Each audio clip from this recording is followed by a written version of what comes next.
Well, great. That's the Reader's Digest version. It's 8:30 start for...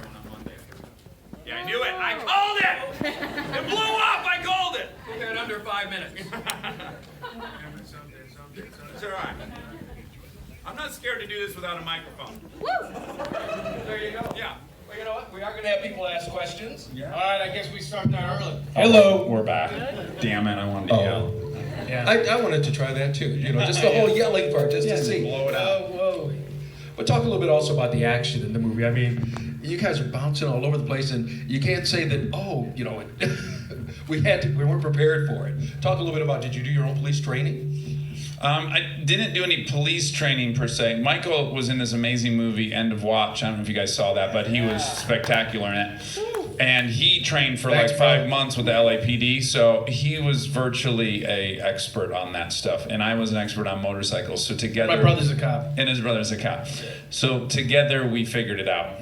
Well, like you said, you enjoy motorsports. How about you? Did you do anything motorcycle-wise before this? I golf, Yeah? It doesn't really prepare me to very much. What's your handicap, dude? Golf? Like 10. 10. That's good. It's respectable, That's yeah. respectable. 10 is nice. Yeah, but I had like 4 weeks to ride a motorcycle, and this, I'm up there in age or whatever. I'm not like 15 anymore. And as soon as you get on, you're like, wow, I can die. You're like, ooh, this mother, ooh. You know what I mean? And it's heavy. They're big bikes, and I'm like, wah. But it was fun. It was a lot of fun. I have a bike now. Oh, okay, great. Yeah. Well, like we said, we know some folks here have some questions. We can get started with that. Let's get some Detroit questions. Yeah, there we go. It's too many already. There it is. Who do we pick? Right here in a white shirt. Shockingly, only one. Pena's stunt double when he was climbing the hill and crashed when I say Pontius going southbound. Yeah. He did catch his chin on the windshield and he got several stitches, but he looks beautiful. He went to a great plastic surgeon, and he's still very much more handsome than either of us. So it's cool. Yeah, but shockingly, yeah, with the guys were jumping motorcycles and driving over cars and doing all this stuff, and no one ever really got hurt. I crashed 3 or 4 times and I didn't get hurt, so it was a miracle, really. All right. Other questions? Yeah, Red Wings. Oh. Hey, great movie, gentlemen. Thank you, boss. Love your mullet, bro. Wolf the Hulk mullet. Yeah! Say your prayers, take your pills. How long did you live in Milford?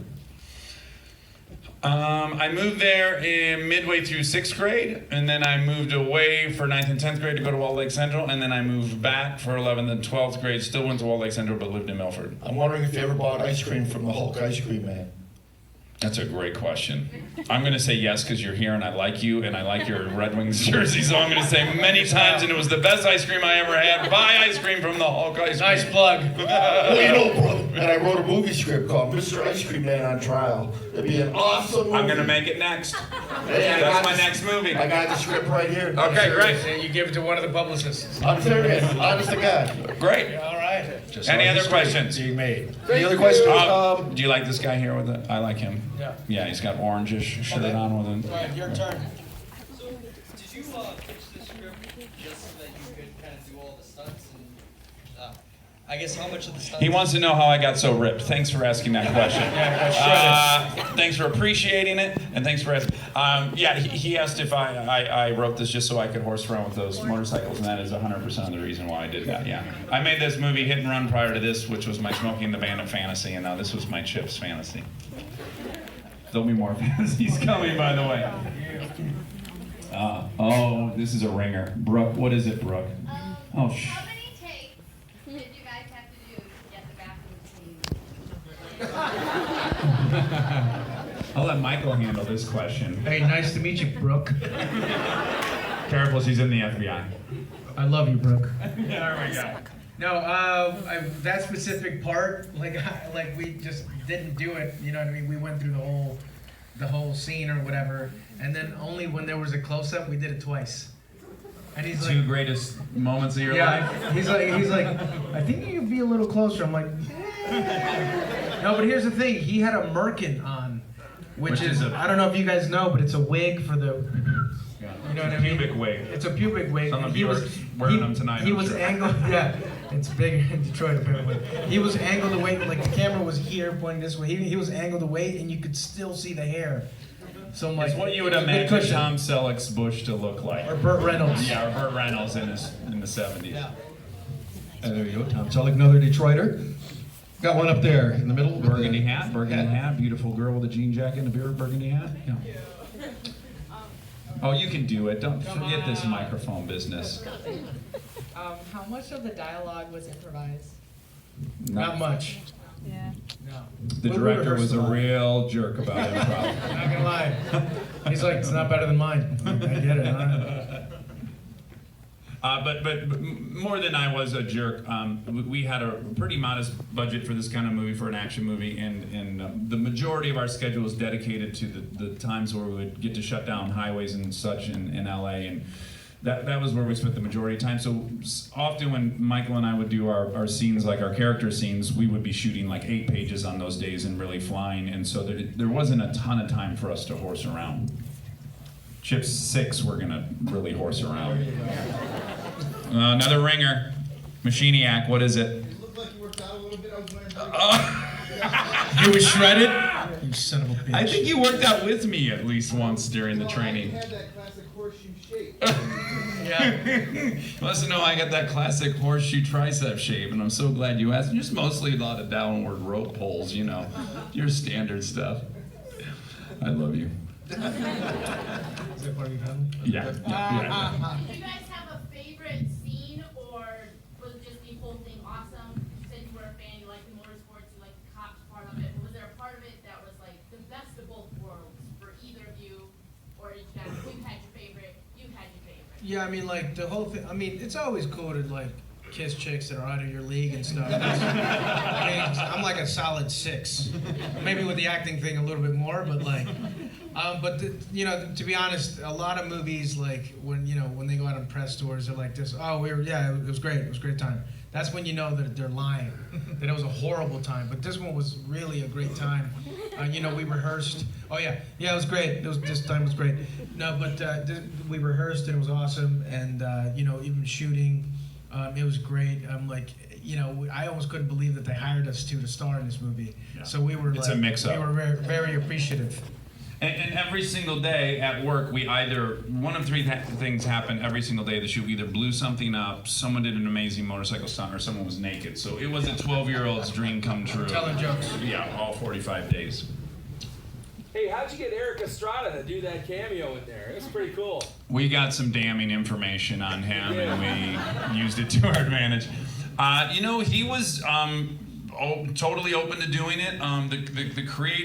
Even though the movie's clearly so different than the TV show was, and it's raunchier and everything, the creator of the TV show is one of the producers, Rick Rosner, and he's like 75. And when I gave him the script the first time, I was like, oh my God, he's gonna read this ass-eating scene, and he's gonna call me and say, who do you think you are? And he loved it. And once he loved it, I was like, oh, we're good to go. And then Estrada loved it, and when he came to do that scene in the ambulance, he had so much fun. He was pervier than we were, and it was fantastic. Oh my God. Right? We had to back him off the perv a little bit. Yeah. Still in the 80s, like, hey. Yeah. Still there. All right. I still got it. Yes. Gentleman with glasses in back. It appears you in the beginning of the movie you pointed to your right arm as a titanium arm, and it seemed to switch later in the movie. Great eye. You win the prize. What's the prize for pointing that out? Oh shit, we didn't bring anything. You know what? I can tell you exactly what happened. When we shot the scene in the office, it was going to be my right arm, but then when we got the price tag to put the tattoo over the fake arm, it was basically impossible to do. You couldn't put my real tattoo on this prosthetic arm with the metal underneath of it, so we had to switch. And I'm so sorry about that. Did you take I hope that- you were able to enjoy other parts of the movie. The movie has a bunch of those in it. Oh, yeah. To see how quickly those. Until robots start directing these things, they're going to be full of air, especially if I'm at the helm. Uncle Randy. Oh my God, dude. Question is, Tom Cruise, did you beat him in a fist fight? In seconds. I mean, he's 5'6" or something like that. Will he be in your next motorcycle movie? Would Tom Cruise be in the next one? If this makes $600 million, we might be able to get Yeah. Top Cruise As in the the next villain. one. Yeah. Do you It's your own. You get one question, Uncle Randy. I'm sorry. You can call me on the phone when we leave, and you can ask me a million questions. A red beanie, bomber jacket. Good luck. I'm so sorry. What was that? Oh, Pena? Ducati motorcycle. Oh, look, me? Yeah, I got a Yamaha FCL7. Yeah, I mean, they're fast, I mean, but they don't weigh like 800 pounds like those do. It's like riding an elephant, man. Look, I was scared, I'm not gonna lie, dude. Well, like I said, My- that thing my falls toes- on you. Yeah. Yeah, because my toes barely hit the ground, and like if it goes this way, I'm like, oh. Michael also had never ever sat on a motorcycle 4 weeks before we shot, and then I was putting him on the highway driving like 75 miles an hour in scenes talking, and there's a camera car we have to stay 6 feet from. So what he really did with having zero experience is far more impressive than what I did. I got insurance for my wife and kid for sure, though. Young lady. Yeah. Get in line, sister. Did she pick Josh Duhamel? Was she Oh, wow. That's an aggressive question. I picked Josh Duhamel because we did a movie years ago, my wife and Josh Duhamel and I, and he was her love interest. And as gorgeous as that guy is, he had no rhythm towards her. It was so safe, I couldn't believe it. And he's such a babe, and my wife wasn't throwing him any daggers either. And I was like, this is a good guy to get her in the pool with. But he's such a likable guy. The main thing is what I wanted to be different about it is this guy's banging his wife, but he just can't help but like him. And Duhamel's so likable, I thought he was the perfect guy for that. And he's a good golfer. Incredible golfer. Not that I don't know. Yeah. Okay, way deep back, yeah. What was it like acting out your own writing? Michael and I had a conversation in the car on the way home from the airport today about exactly that. What is so great and time-saving about that as an actor is I basically make all the decisions you would make when you're acting while writing it. Like I'm thinking of exactly how I'm going to say it, and then if that doesn't sound right, I change the line. And I kind of am doing what you would do in rehearsal while I'm writing it. So for me, it's super easy to say the things that I wrote, and then also memorizing it is way easier if you've written it.